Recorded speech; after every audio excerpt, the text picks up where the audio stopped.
Hi guys, it's time for another yearly rankings video. Today I'm going to be doing 2004. Turns out I have seen 20 different films from this particular year. I'm going to be ranking them all today from worst to best. This time yesterday I probably would have struggled to name 5 of them. Thank God for Wikipedia.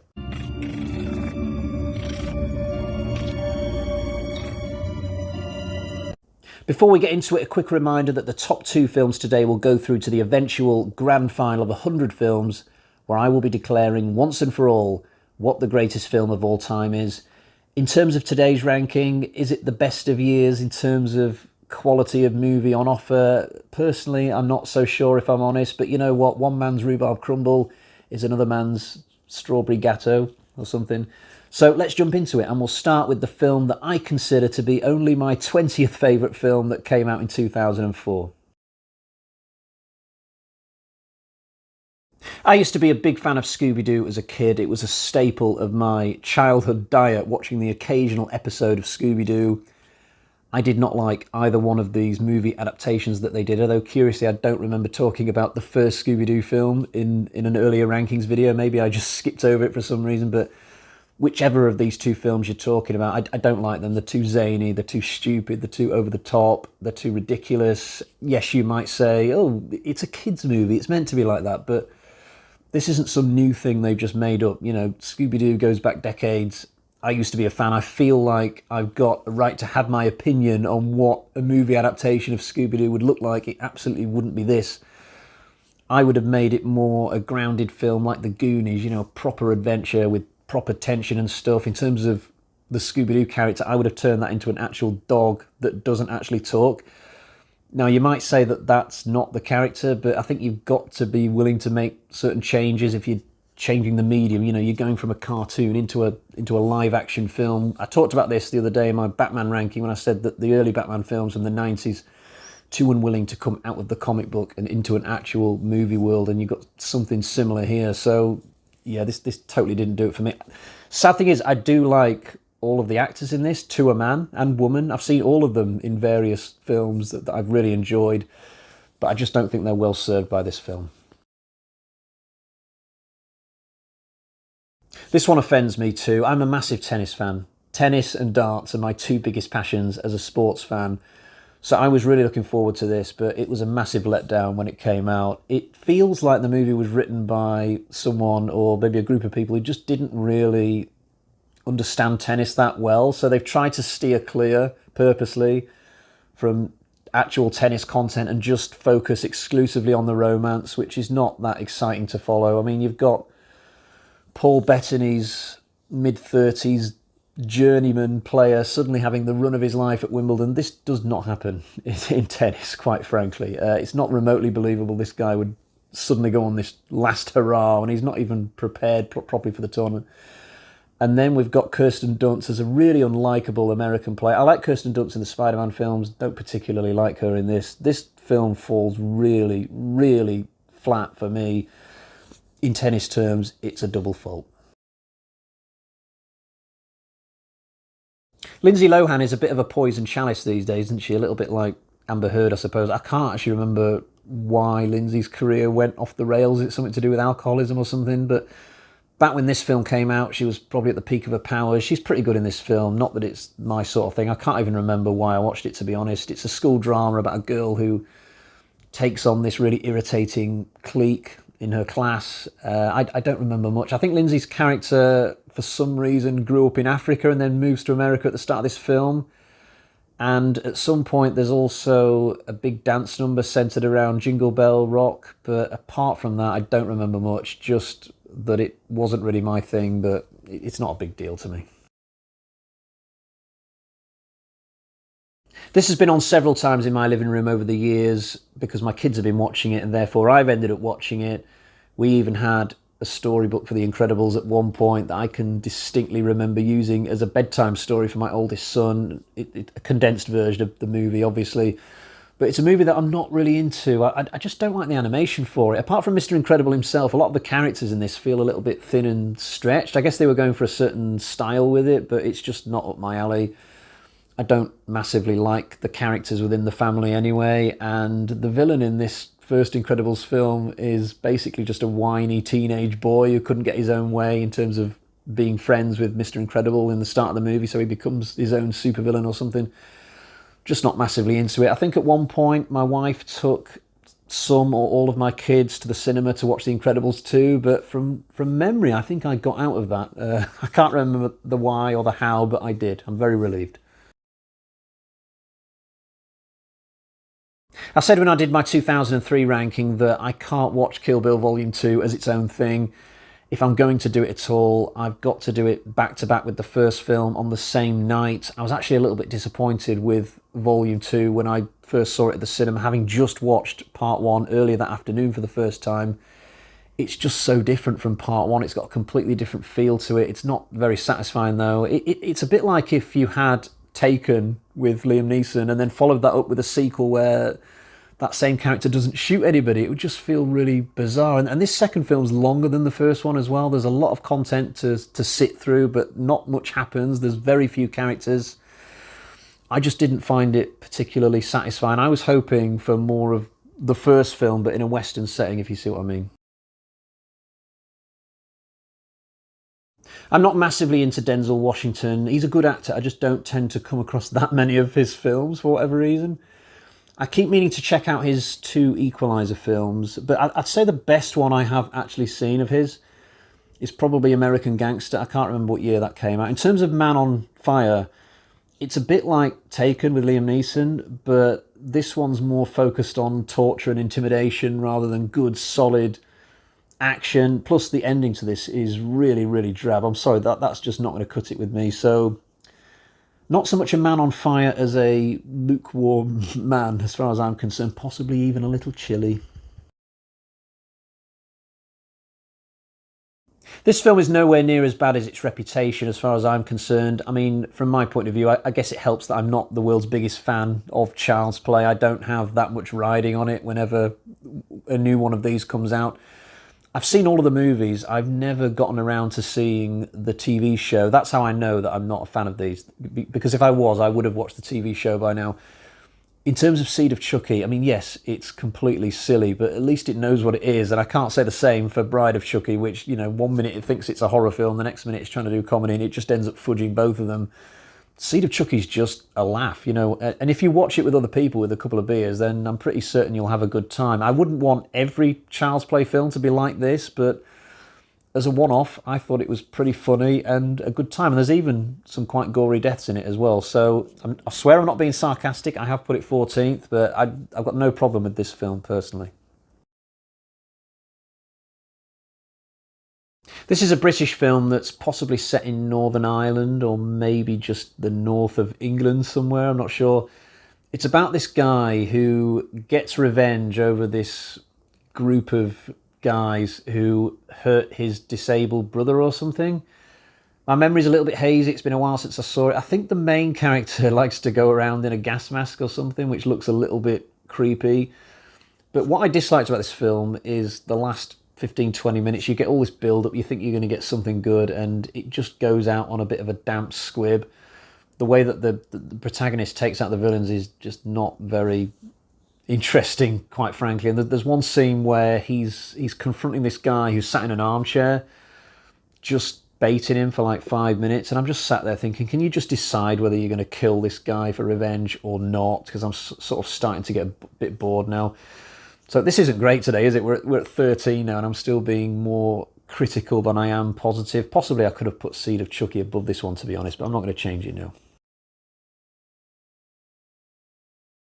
I think I bought this one for about £1 one day when I was out and about. I just thought to myself, oh, Sarah Michelle Gellar in a horror film for £1. Sold.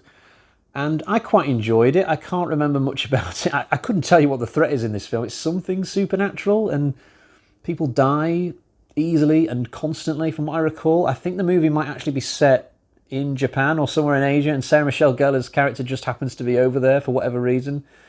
There's quite a lot of Grudge films, both in Japan and in America, but I've not seen any of them past this original American version. I've still got it on my shelf, but I've not watched it since that first viewing. Maybe one day I will again. I used to be a massive Saw fan back in the noughties. I even used to go on online forums and discuss with other Saw fans what might happen in the next Saw film. I watched number 2, 3 and 4 at the cinema before I got a little bit bored and just started watching the next ones at home whenever they came on at home. I don't know what happened with me in these. After a certain point, I just got a little bit fed up of watching people getting tortured, I think. I just started to want more from movies, and I don't know. This particular franchise just seemed to have a shelf life with me, and once that shelf life was over, I just stopped being a fan of it. I mean, I've still got all the films on DVD and Blu-ray, and now and again I will go back to them, although this first film is not one of my favourites. I did a Saw ranking about a year ago, and I think I ranked the first movie like 7th out of 9. It's very cheap. I mean, the other films look cheap as well, but this first movie is almost like an indie film. It's that cheap. The sets just look atrocious. It's a very original film. The first time I watched it, I was really into the story, the big twist at the end. That was amazing, but it's not rewatchable compared to the other ones. I mean, I can still go back to Saw 2 and some of those others and have a great time.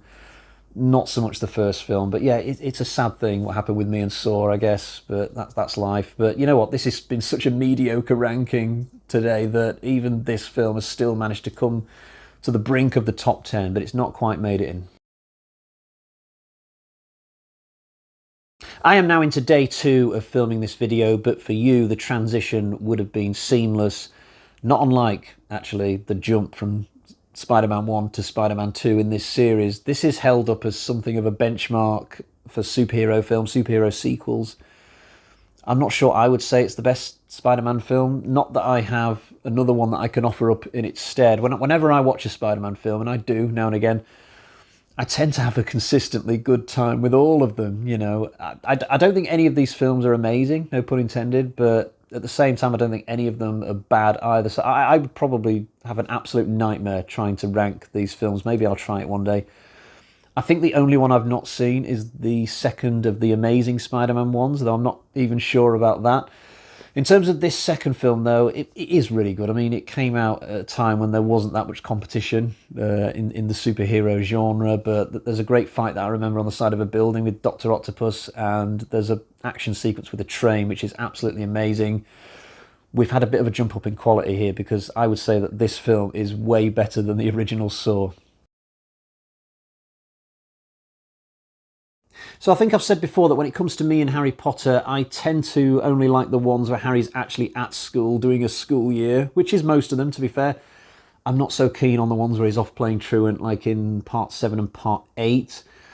I'm actually quite keen to do a rankings video for this series soon. I was watching somebody's reviews on YouTube just the other week, and it's given me a real itch, actually, to go back to this series for the first time in a long time.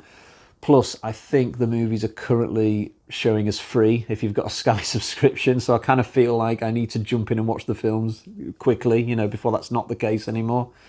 In terms of this third film, I remember there being a little bit of a horror vibe to this one. I think Harry has to escape the Dursleys in the middle of the night and get on the night bus, and there's like a wolf in the bush, and a bit later on he has to get the train to school, but the Dementor ghosts come on the train, and there's a bit of a creepy scene. And overall, there's a good time travel plot with this one. The exterior locations look amazing in and around the school. I think they filmed this one in somewhere different than where they filmed the first two, I'm sure of it, but better different. I think when I do get to that rankings video, this film might just be one of the pre-tournament favourites. I definitely remember it being really good, this one. The original Dawn of the Dead is one of my favourite horror films ever. It is already into the grand final. This remake, when I saw it, I wasn't really in the mindset for watching it. It was kind of a case of, oh, I don't need a remake to Dawn of the Dead, but I'll watch it anyway. And I found the whole shopping mall part of this film really unsatisfying compared to the first film. It was only really towards the end of this that I started to get something out of the movie. There's a fantastic chase as the characters are just starting to get away from the mall and seek sanctuary. I wonder, would I enjoy this film more nowadays? Because it's been at least 10 years since I saw it, I reckon. I've especially started to wonder this since I watched Zack Snyder's Army of the Dead last year, because I thought that film was amazing. I gave it like 4.5 out of 5. I did a review for it on the channel. So yeah, I'm definitely overdue watching this remake again, but certainly no matter how well that second viewing goes, I'll always prefer the original film. I'm not the biggest Will Smith fan, but I would say this is one of his most underrated films that I hear virtually nobody ever talk about. It's a kind of sci-fi thriller about robots that are mishandled in the care of government departments, private business, and Will Smith ends up investigating and stumbling across stuff that he shouldn't. Very good little film. The story of how I came to watch it takes me back because I had this housemate who was moving to Dubai, but he was struggling to get the flight money together to go over there. So he came up with this idea of selling off all his DVDs for like £5 each, and he was trying to persuade people to buy them. And I said to him, "Yeah, go on then. I'll help you out. I'll buy one of your DVDs," thinking that he would have at least something that I would watch, surely. But no, I took a look at his fairly modest collection and suddenly came to the realisation that, Jesus, literally everything he's got is utter shit. So in the end, I kind of went, I guess I'll have that one, iRobot. Handed over my fiver, but luckily I put it on. It wasn't that bad a film at all. In fact, I would absolutely give this one another watch if it crossed my mind too of an evening. It's not bad at all. So if you saw my Bourne rankings a few months ago, you'll know that this is my favourite of the bunch. I think this one did a very good job of not giving in to the temptation to go bigger and bolder after the success of the original. This one just focuses on giving you another really grounded, believable story. It's very brave, killing off Bourne's love interest in the first 5 minutes. But where this film really scores its points is in the snow-ridden Moscow setting towards the end. I think it's Moscow. Lots of great foot chases, car chases. It's really exciting stuff. You've got Karl Urban in there as a villain. So, yeah, I like the Bourne supremacy quite a lot. But ultimately, as you can tell by the fact that my favourite of these has only come 6 today, it's not one of my all-time greatest franchises.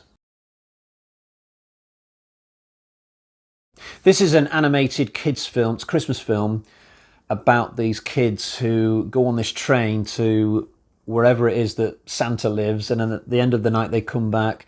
So they have this whole magical adventure. Honestly, it's an absolutely wonderful, wonderful film. It's a very special film within my family. We watch it every Christmas Eve. We've kept up this tradition 8 years in a row now. And you know what? Later in life, when my kids have finally left home, I think me and my wife will probably still keep to that tradition and carry on watching the Polar Express. I'm leaving it out of the grand final. I could have put it through because it is a very, very special and personal film to me. It is a fantastic film. It's faultless, but these rankings that I do on this channel, they are meant to be personal. They're not done as a family unit. I think if my family did contribute to this ranking today, Polar Express would probably be number one just by discussion. But as it is, I'm trying to keep them personal, and I've still yet to have ever put this film on without my kids being there, and I think that's important in terms of deciding positions today. So I've got huge respect for this, though, and if you've never watched this, give it a try. It's really, really good. Tom Hanks plays most of the adult parts. Just a great film, and I wish that this had been around when I was a kid in the 80s. I think if that had been the case, this would be as important to me as, say, The Goonies, if you know what I mean. So, yeah, Polar Express is great, really is.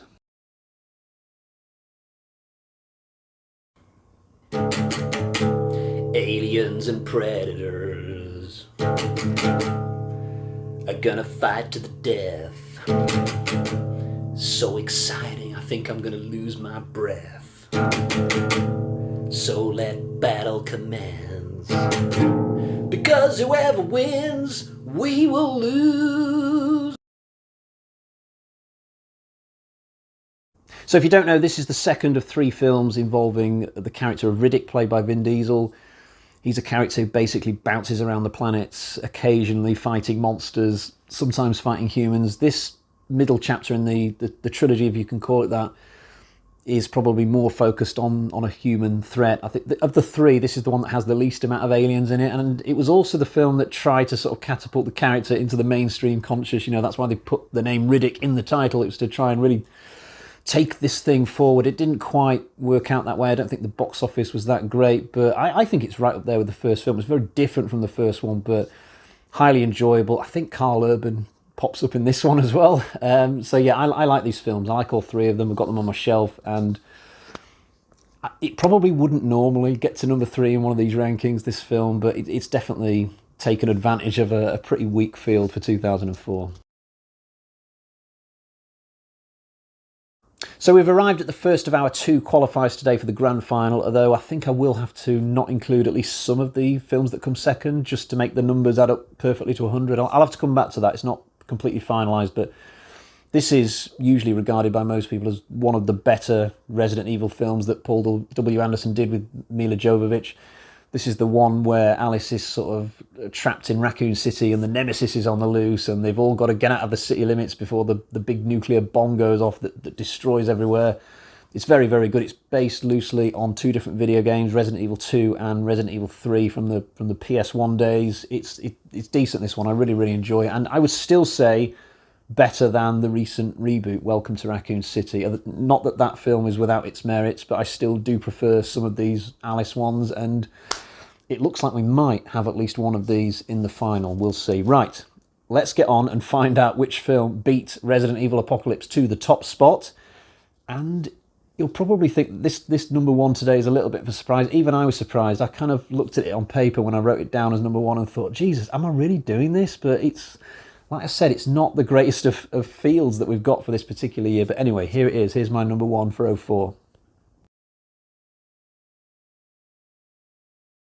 So yeah, I've got a little-known film called Creep at number 1, which you may or may not have heard of.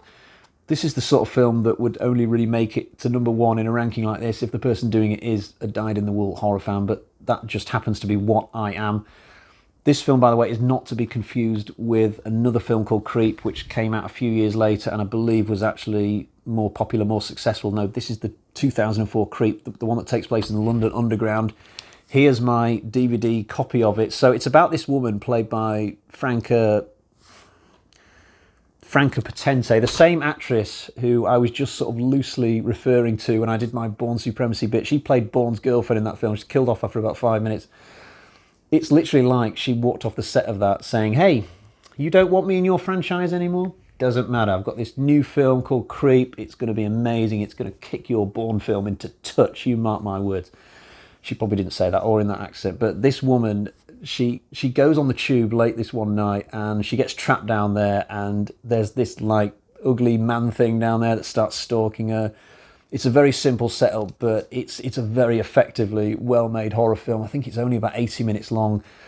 I just happened to buy this not long after it came on release, actually, and I just keep going back to it. Like, every 2 or 3 years, I'll spot this on the shelf and think, I'm going to put that on tonight. I've watched it quite a few times. It's absolutely a horror film which deserves a bit more love. It's really, really good, and it is my number 1 today. So that is my 2004 film rankings. We will definitely have Creep in the grand final and Resi Apocalypse will probably be there, but I'm not 100%. Right, so there is one more question left to ask before I wrap up.